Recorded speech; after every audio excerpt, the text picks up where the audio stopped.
Hi, in this video I'm going to go through question 1 part C on Mat 2009. So for this question, we're given a real constant C, and we want to know for what values of C does this equation have 4 real solutions, including possible repeated ones.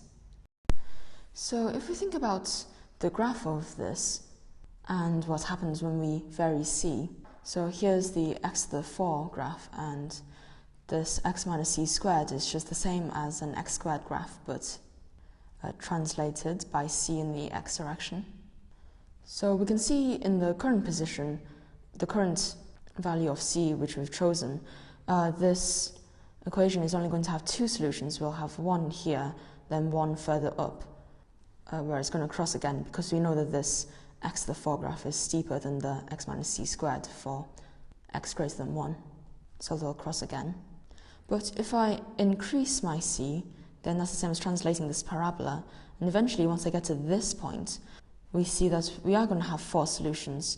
We've got a repeated one here, then one here, and one further up here.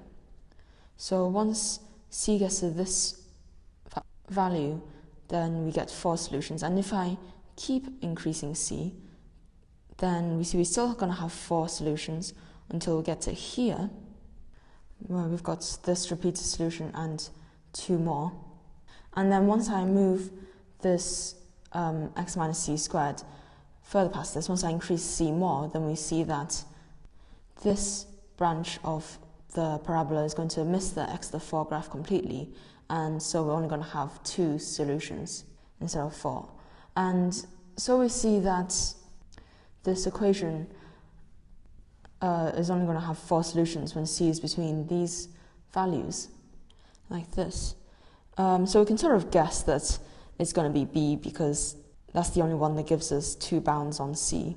But we should try and avoid guessing if we can. So how can we see that the answer is going to be b using a more rigorous method? Okay, so, well, we see that we can actually take the square roots of both sides.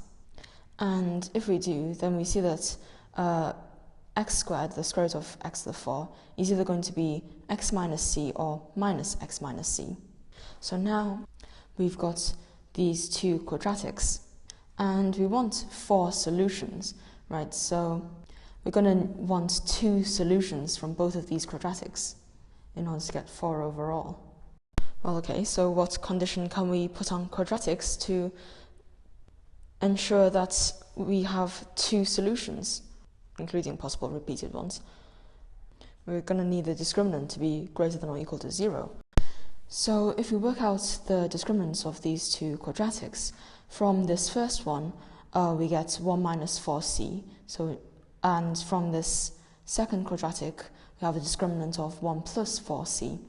And we're going to need both of these to be greater than or equal to 0.